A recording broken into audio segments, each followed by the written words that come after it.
यह है वह क्षण जब ब्रह्मा अपनी सांसें रोक लेता है। वन की निस्तब्धता, गंगा की गूंज और चांदनी की शीतल छाया सब मिलकर गढ़ रहे हैं एक गुप्त कहानी।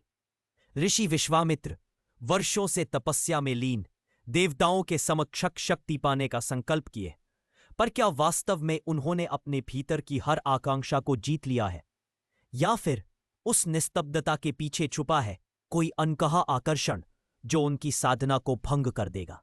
वन था निस्तब्ध।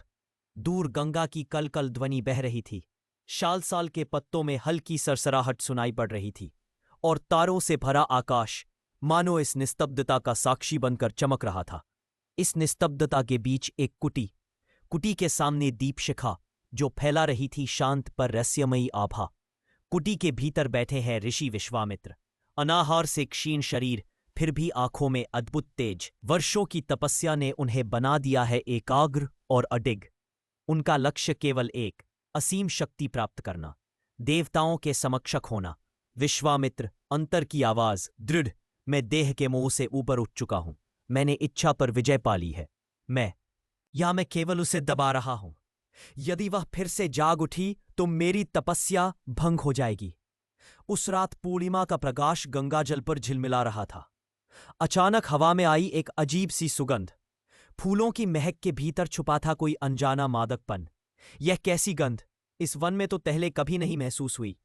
उन्होंने आंखें खोली, हवा कांप उठी। दूर वृक्षों की छाया में जैसे कोई झिलमिलाता प्रकाश।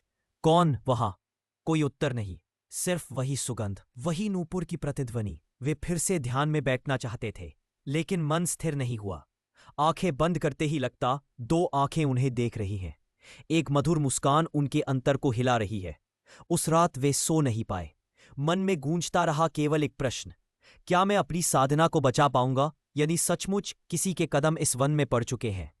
चांद आकाश में उज्ज्वल बना रहा, और विश्वामित्र ने पहली बार महसूस किया उनका एकांत टूटने वाला है।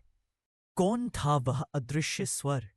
किसके नूपुर की झंकार धीरे धीरे ऋषि की तपस्या को तोड़ रही थी? अगले भाग में प्रकट होगी स्वर्ग की अप्सरा, मेनका।